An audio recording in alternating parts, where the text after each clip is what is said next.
Namaskaram. Welcome to the 5th Annual Margazhi in San Francisco Music and Dance Festival by National Ethnic Arts, a non-profit organization founded on the mission to preserve, promote, and celebrate ethnic arts. On this inaugural day, we are delighted to welcome you all, and we are grateful for your unwavering support. We have so many exciting things planned for this season, and we would love our founder of National Ethnic Arts and curator of Margazhi in San Francisco to say it in her own words. Namaskar. Welcome to 5th Annual Margazhi in San Francisco Music and Dance Festival by National Ethnic Arts. This season is filled with excitement, and I'm truly grateful to my mentors and gurus for unconditional support and blessings.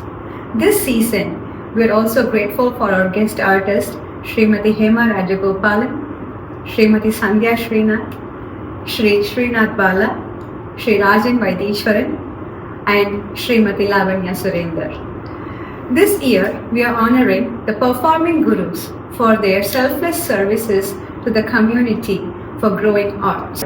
We will also be exploring on the next 30 temples of the 108 divya desams of Lord Vishnu after covering 20 temples last year, and we owe our gratitude to Shri Chitravina Ravikiran Sir for sharing his work on Keerthanams on 108 divya desams and allowing us to use it for this season.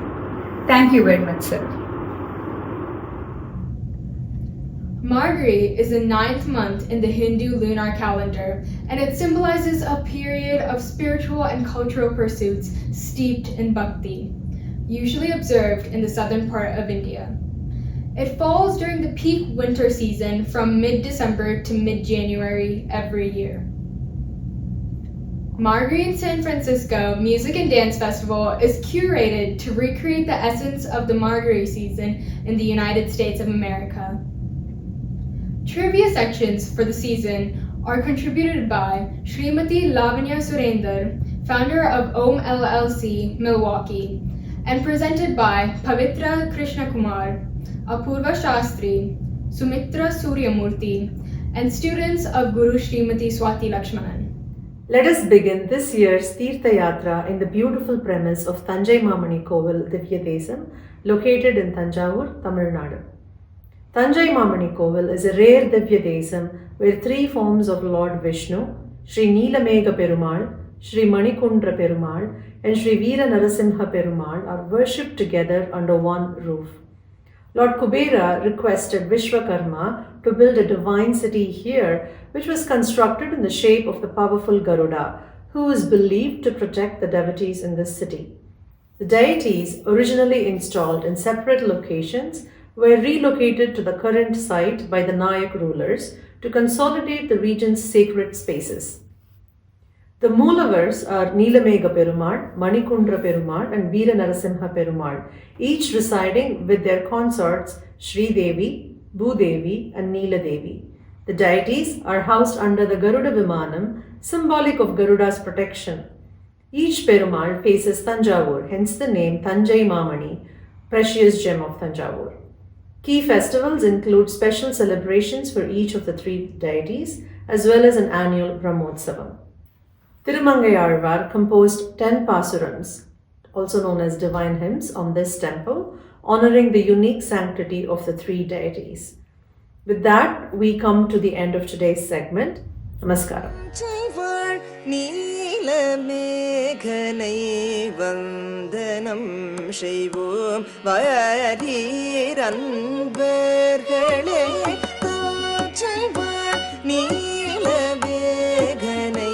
Vandanam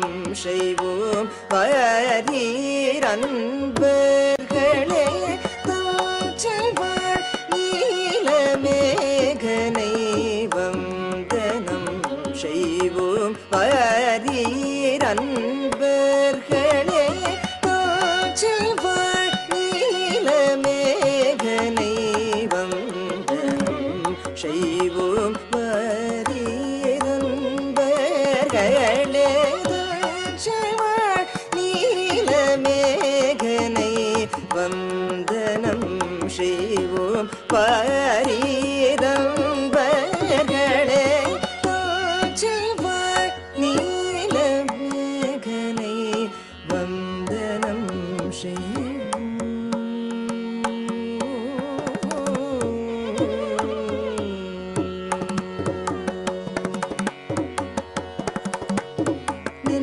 தஞ்சைமயக்கும் காமனை பன்முறை மிஞ்சிடும் ரூபனை புனிதமான நஞ்சைமயக்கும் காமனை பன்முறை மிஞ்சிடும் ரூபனை புனிதமான தஞ்சைவாழ் நீலமேகனை வந்தனம் செய்வோம் வாரீரம்பர்களே தஞ்சைவாழ் நீலமேகனை வந்தனம் செய்வோம். ஓ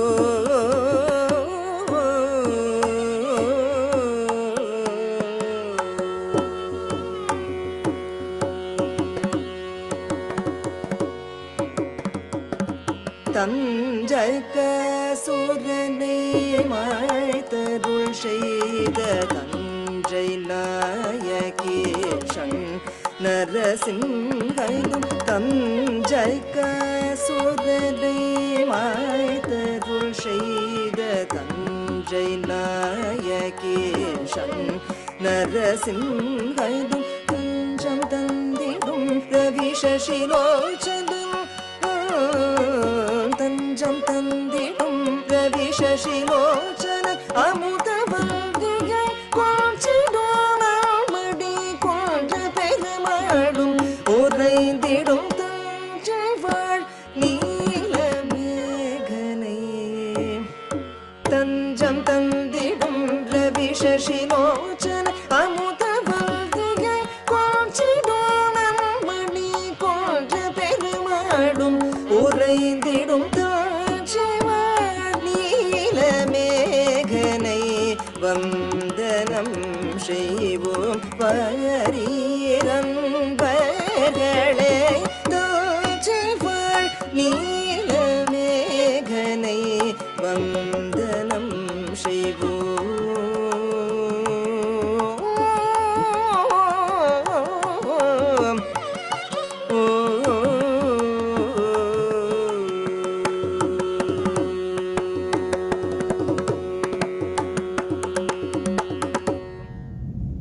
Let's delve into the performances by our inaugural guests, Srimati Hema Rajagopalan, Kritika Rajagopalan, and students of Natya Dance Theatre. Hema Rajagopalan is the founder artistic director of Natya Dance Theatre, founded in 1975, specializing in Bharatanatyam in Chicago, USA. She is a dancer, teacher, and choreographer of international repute, committed to preserving and developing the art in new directions for diverse audiences. Her gurus are amongst foremost figures in Bharatanatyam: Padma Shri awardee Shri K.N. Dandayudapani Pillai and Padma Bhushan awardee Srimati Kalanidhi Narayanan. Hema has performed as a soloist at prestigious venues worldwide, receiving critical acclaim. Noteworthy among them being the Edinburgh Festival, UK, Avignon Festival, France, the Kennedy Center, US, and in India in most major venues, the Music Academy, Krishna Gana Sabha, Bharat Kalachar, amongst others. Among the many noteworthy awards Hema has received are, in the US, the Emmy Award, honoring excellence in broadcast production, NEA, a National Choreography Award 7 times, the highest number received by an artist, and in India, the Vishwa Kala Bharati Award for Artistic Excellence. In 2004, she was the first choreographer working in an Indian movement tradition to be selected by the Chicago Dance Makers Forum to create new work. In 2021, she was awarded the Dance Legacy Award by C Chicago Dance in recognition of her contributions to the dance field at large. And in 2022, along with luminaries like Michelle Obama and Oprah Winfrey, Hema was selected as one of the 141 women by the Women's L Project who honor these women of influence, creativity, and courage by renaming the Chicago L stations after them. Namaskaram. Thank you very much, Swati Lakshmanan, for inviting me to inaugurate the Margazhi in San Francisco. Thank you to the organization National Ethnic Arts for inviting me.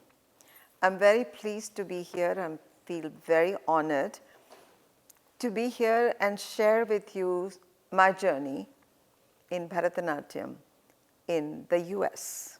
So it was way back in 1974 when I moved to this country and came first to New York. I was there for 15 days and then moved to Chicago. I thought I was never going to dance at all in my life in public because that's a decision I took in India.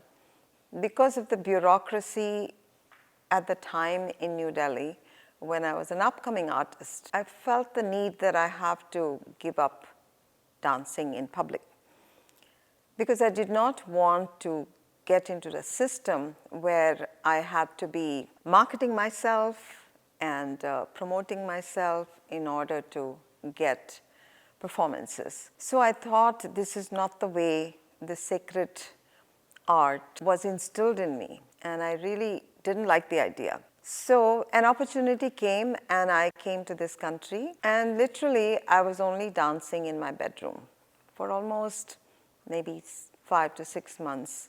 A good friend wanted to see my dance, and so I performed to maybe 20 or 30 people. So that's when my journey of teaching began, because there were a few students, parents that came to me and said if I could teach. And I had never taught in my life before, and I was very skeptical about teaching, so I called my guru, Thanjaimamani Pillai, and he really gave me the inspiration, and he said, no, you must share your art form and start teaching, and it will really blossom and you will know what to do. So that's where my journey in teaching began, and I had maybe 3 or 4 students to begin with, and I was in a 1-bedroom apartment, and I used to be actually sitting on the bed. There was no room. And the more I taught, the more I realized that I had to learn more in order to be able to teach. The parents did not have any idea about our Indian culture so much. So that was another challenge that I had to deal with. I started realizing that these adavus that we were teaching, 1-2, 1-2, sitting in Aramandi, Tayya, Tay, Tayyum, Tatta, and so on and so forth, had no meaning to them. So there came along little stories, and I had to teach them a little bit about mythology. And so in other words, it started as a small little project where I introduced mythological characters and slowly went on to narratives and deeper thoughts and so on and so forth. The community started growing around me where they were very interested in our gods, our culture, our rich heritage, and how we can safeguard and how we can actually build a temple. And so in my own home, that thought started giving roots and really went on to blossom. I was the only teacher, I think, at that time, which was way back in 74, 75. I had to challenge myself in figuring out how to make it interesting to the audiences. It was very diverse because the Indian families, although they were Indian, but they had friends and their extended families, they were there, and the friends that belonged to the other community, they were diverse. And when they brought their audiences to the events, I had to make it interesting, and I had to make it more communicative. So the idea itself, the art form itself, Bharatanatyam, the main goal is to communicate, to reach out and tell them what our culture is, what our roots are, what our morals are, what the profound thoughts that are in our art form. How do we transform, how do we communicate that? in easy ways so they could understand, so they can absorb and also be engaged. So I had to be able to tell stories through narratives, through hand gestures and drama, at the same time make it more entertaining.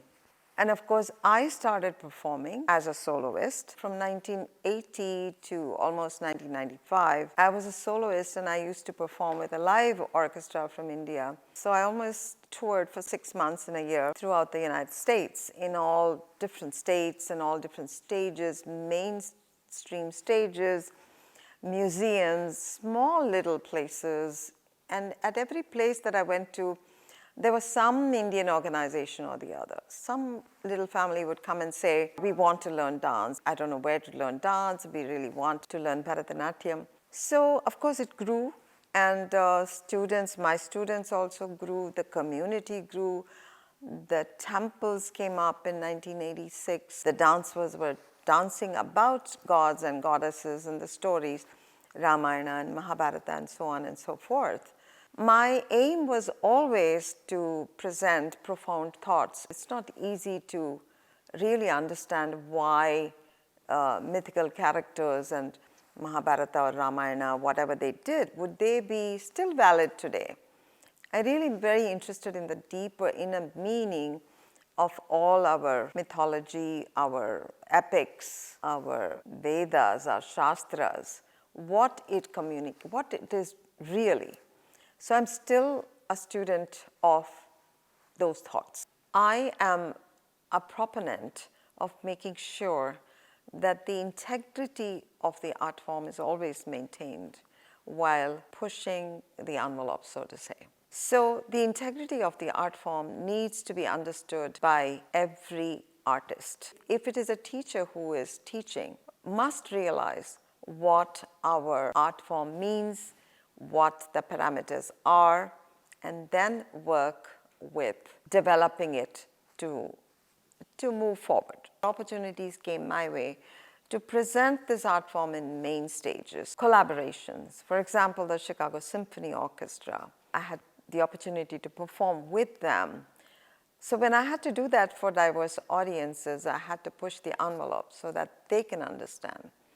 I was always interested in creating new movement vocabulary, and even my own solo performances, I had that opportunity because I was dancing on proscenium stages which were large, and to large audiences. I had to understand how to cover space and how to negotiate space, how to use space in a way that the audience could understand what I'm saying, whether I'm covering space or I'm taking away from that space. So carving out the geometry when I'm there and when I'm not there, and making sure that the choreography is meaningful to the audience and makes sense rather than just doing the pure dance in one spot. In 1995, my students came to a certain level where I could call them a dance company. My main aim was to tour them once the dance company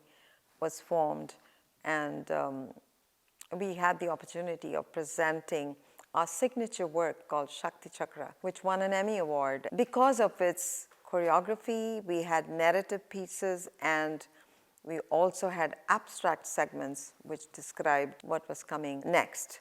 So it was easily understood. I had many opportunities to present other works, my collaborations with other artists, other genres of artists like Kathak, or like contemporary art, or like musicians like Chitravina Ravikiran.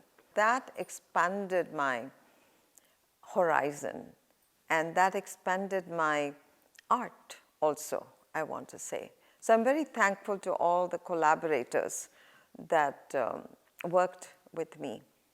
I would like to share some of my thoughts in how I teach, and also some of my thoughts in how I choreograph. In this invocatory piece by Uttukadu Venkatasubbaiah, Ananda Nartana Ganapati, I will showcase a small Pallavi line where you can see how I have used movements of the elephant, since it is about Ganesha.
Jatiswaram is a traditional item in a margam and is a pure dance item where the dancer shows her prowess in the lines and the geometry of Bharatanatyam in pure dance or Nritta. This particular Jatiswaram you will be seeing was created recently. It was inspired by the ragam Vasanta. Vasanta means spring, and I thought how it would be different if I can present it in a way that it shows spring. The movements are very lyrical, so you would see a different aspect of the other words. The movement vocabulary is a little bit more mellow and moves from one to the other gracefully. So to make meaning of the word Vasanta and also to make a different point of view and not be redundant in the presentation of Jatiswara.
particular Trikala Jati comes in a Varnam which is in praise of Hanuman, a composition of Madurai Muralidharan. I was very inspired by the solukatas in it, where it really moved me to show jumps and leaps and pauses.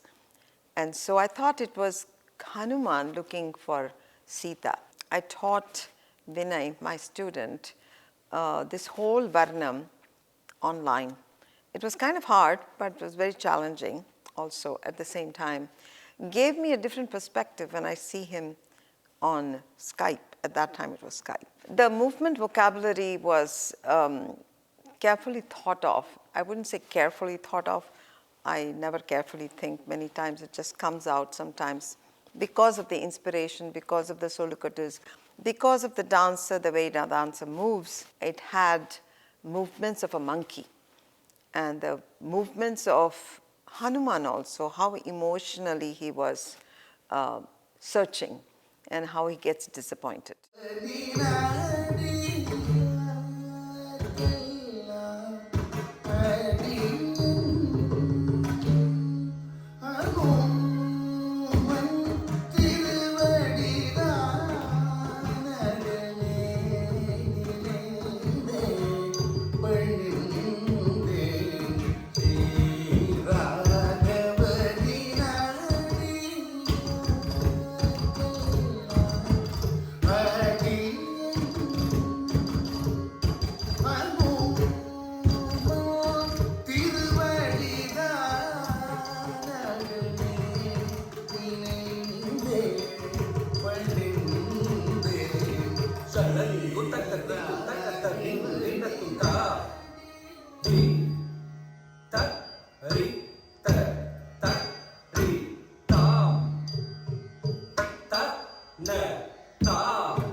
Within was a title I gave to a Varnam by Muralidharan, Madurai Muralidharan, where I'm taking this aspect of the soul that evolves, tries to search for God everywhere, while all the time God is inside you, is what we have all heard and studied and understood. But yet we search outside. So this Varnam was a little bit unique, where you can use more than one dancer, which is what I did here, with two dancers, where one is depicting the cosmic dance of Shiva, the grandeur with which Shiva or the god is portrayed, and the other keeps looking inside or everywhere in the turmoil that that soul, that individual is undergoing. So you see a dichotomy of two aspects at the same time.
Particular item, which I titled Namaste, which means benediction to all living beings.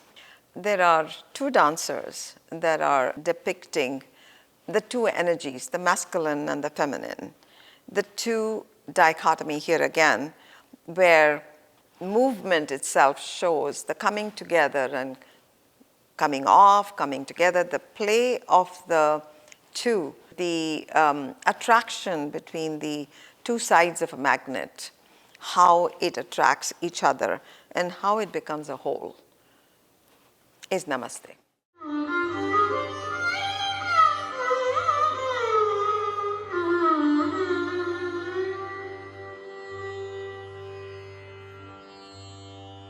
Om Haim Hrim Shrim Shri Matre Shiva Priyaye Namo Namah. Om Haim Hrim Shrim Shri Matre Shiva Priyaye Namo Namah.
Nayaka, a very, very famous Varnam by Maharaja Swati Tirunal in the Kapi Ragam, is a very, very deep emotional item where the Nayika pines away for her beloved Lord Padmanabha.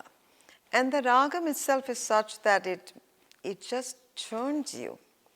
So when I was teaching my student this Varnam, she just couldn't smile and say, Talang, kutakati, kutakatadi, kitatam ta. She couldn't do it when I was doing the Trikala Jati. So then it made me wonder why we are, dissecting the beautiful poem, the lyrics, the movement, and the emotion suddenly with the, of course, it's tradition, we say. But in this particular Varnam, I felt it just disturbed me that it is very disturbing. So I choreographed the whole thing with the same kind of melancholy. The movement is, even the Trikala Jati was like that. So much so that some of my students, classmates kept wondering why she's not smiling. So in this Chittaswaram, I have choreographed it so that the musicality goes along with the movement vocabulary. So the movement, the emotion is coming out through the musicality and through the movement vocabulary of the choreography.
Vigavati was a very experimental item that I played with.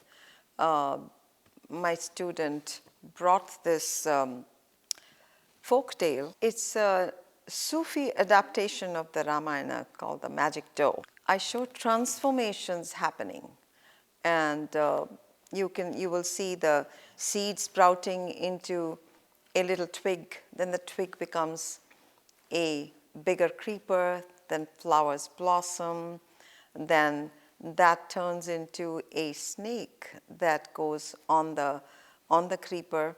The snake looks at the frog looks at the flower, the butterfly that hovers around the flower. And finally, of course, the transformation turns into a woman. We haven't gone there. But you can see how using traditional music, traditional instruments, traditional Carnatic instruments, we can create a soundscape that can go so well with what we are depicting. And the silences, the pauses, and the effect that it gives just brings out the whole tapestry of the portrait that we're trying to paint. Mrigavati.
Parvati Nayakane is a very beautiful Keerthanam in the Tamil language. It's a beautiful, beautiful item, beautiful Keerthanam, where it talks about Parvati's husband.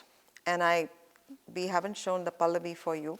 The Pallavi talks about the dance of Shiva and the dance of Parvati, the Tandava and the Lasya aspect of this. But what we have chosen here to show you is a improvisation where Sarva Bhaumane, Shankarane, one who is always benevolent, one who removes our darkness, is what the line says. Traditionally, a long time ago, I had used this piece, this particular section to show Markandeya, the Yama Markandeya episode where Yama comes and yanks away Markandeya, and Shiva comes, appears, and relieves him of Yama's clutches. But I used the same music and came up with this. Also, I want to tell you that I had several of my students, I gave the concept, and several of my students worked on it. You will see Vinay performing this, but there were several that did different depictions of the same thought, and each one was so brilliant, so different, so varied. And in this particular section, Vinay is talking about the five senses, the speech, the hearing, the speaking, the smelling, the feeling, and so on and so forth, the five different senses. And how, because of these five different senses, one gets greedy and becomes self-indulgent and takes from the earth. You can see him actually feeling the earth at that point. And then how he is suffering because of this idea of taking everything, it's just bearing him down, and how then Shiva comes there and gives him an insight into what he's doing, and he is evolved.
padam, I am expressing the thought that the Naika is lamenting.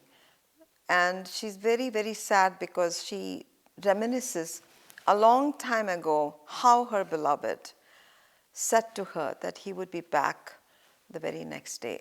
But it has been years and he has not returned. And you can see different imagery. For example, it was a long time ago that I sowed the seed and he was with me, but now the seed has turned into a tree with fruits. Or the cow that now has given birth to so many calves. I have to, of course, thank my guru Kalanidhi Narayanan, with whom I studied for many years. So that's a different internal journey, I have to say, that even now I am learning. And even now I keep thinking about her teachings whenever, even if I'm doing pure dance, I think about the emotional content in the pure dance. So I'm so grateful that I had the opportunity to study with her. Netru vareen endru apadam in Panthu varali.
Here, the lovelorn heroine, the Naika. The Naika is a woman who is in love with God. And of course, the human soul is symbolized as the lovelorn heroine. And in this particular Javali, she's very angry with her beloved who has promised so many things and he has disappeared. So she's very sarcastic and she says, what happened to all those words? What happened to all those promises? Have they all gone away?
In this Keerthanam, Sita is very, very sad when she hears that Rama has decided to go to the forest for 14 years and has decided to leave her alone with his parents. So she's very heartbroken and she asks Rama, how could you have the heart to say this to me? How could you have the heart to decide to go away for 14 years, leaving me alone? Do you think my body would live? Please understand that my body will just disappear when you're not here. Yeppadi manam tunindado in the Ragam Hussaini.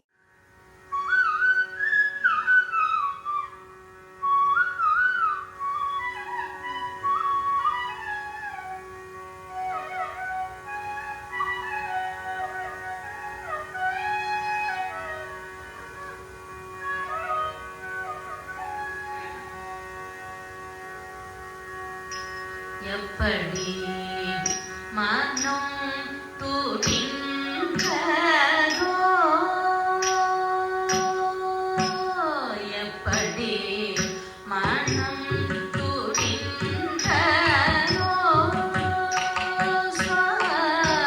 சுவாமி எப்படி மனம் துணிந்ததோ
Grateful to God that I have this opportunity, this life to be learning and sharing and creating my art,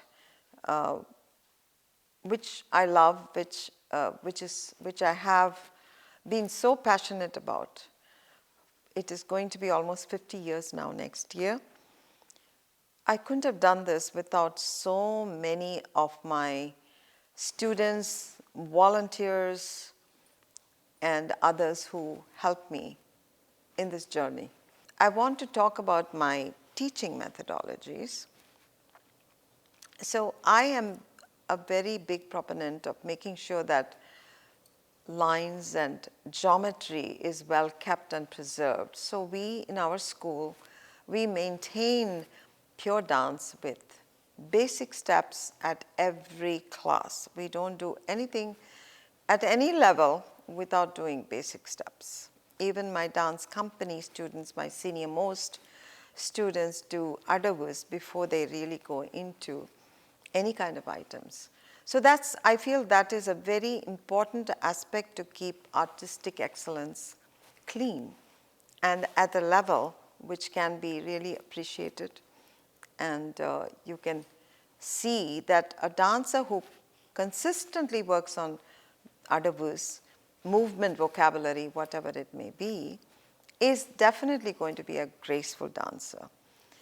The other aspect is I always feel that I need to be innovative. For some reason, I'm not happy. I keep on indulging, if I may say so, in creating when I'm inspired to do new things, but at the same time, being within the parameter. And that's very important, knowing the Shastra, knowing your roots, knowing where Bharatanatyam parameter lies, what it should be, knowing the theoretical aspect of the art form is definitely very, very important. And then how I teach Abhinaya is what Kalanidhi Mami has taught me, where we sit, we learn we take down the words, very importantly, know the meanings, and also the composer, what he is trying to say, and then give it thought. And I strongly feel without reading a lot, reading has a lot to do with how I create, I think, or how an artist really becomes a true artist. Reading a lot on literature, poetry, vast subjects, and humanities, understanding poetry is really a very important aspect.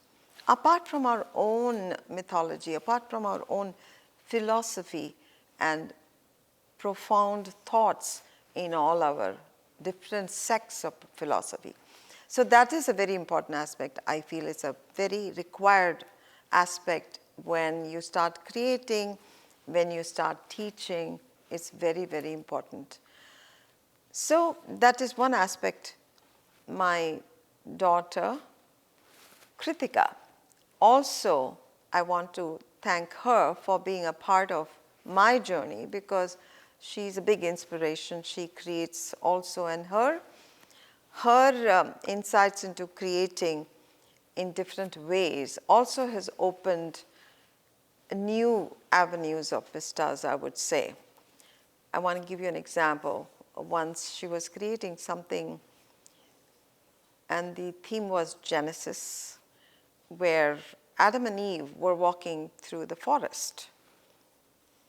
And I had just left my rehearsal space for a few minutes. When I came back, all my dancers were on the floor with their feet upside down.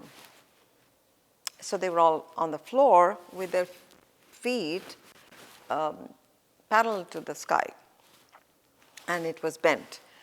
And Adam and Eve were walking through this maze, and I said, "What are you doing? What's happening here?" So then Kritika said, "Well, that's the forest, and Adam and Eve are walking through this." I said, "Oh my God, that cannot be done. How can you lie down in Bharatanatyam and put your feet up?" So then she asked, "Is there a way, is there written in the Natya Shastra that you cannot do Aramandi upside down? This is still Aramandi." So sometimes when you start looking at it from a different angle, one can really think out of the box. So I think that's very important to, even if it is not right, even if the answer is wrong, and even if you are wrong, there's nothing wrong in experimenting. But you must experiment only after you have a thorough knowledge about what it should be. Then you can experiment. So your roots, your foundation has to be really strong. I would like to congratulate Swati Lakshmanan for this wonderful venture. Margazhi in US, it's a phenomenal title, and I love the idea. One of my students had danced earlier, and thank you for that opportunity. It's a great idea to have Margazhi here in America. What better, right? So thank you, and I really congratulate you, Swati, and your team, and all the best to all the dancers that I'm sure are going to do wonderful in the coming festival. Namaskaram. Namaskar. We hope you enjoyed the first day of the 5th Annual Margazhi in San Francisco by the students of Natya Dance Theatre, Chicago, and Srimati Hema Rajagopalan and Srimati Kritika Rajagopalan. It is purely an honor for us to have them inaugurate the series for us, and we humbly present them a Kala Vicharana Award for their selfless service to the community. Srimati Hema Rajagopalan.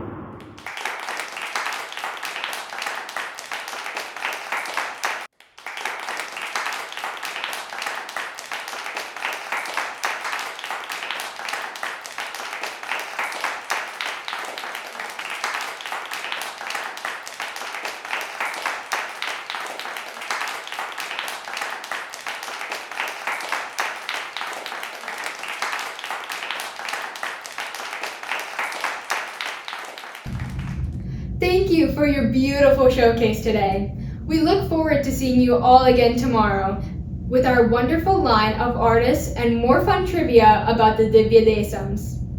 This is Purvi Narayanan signing off. Namaskaram.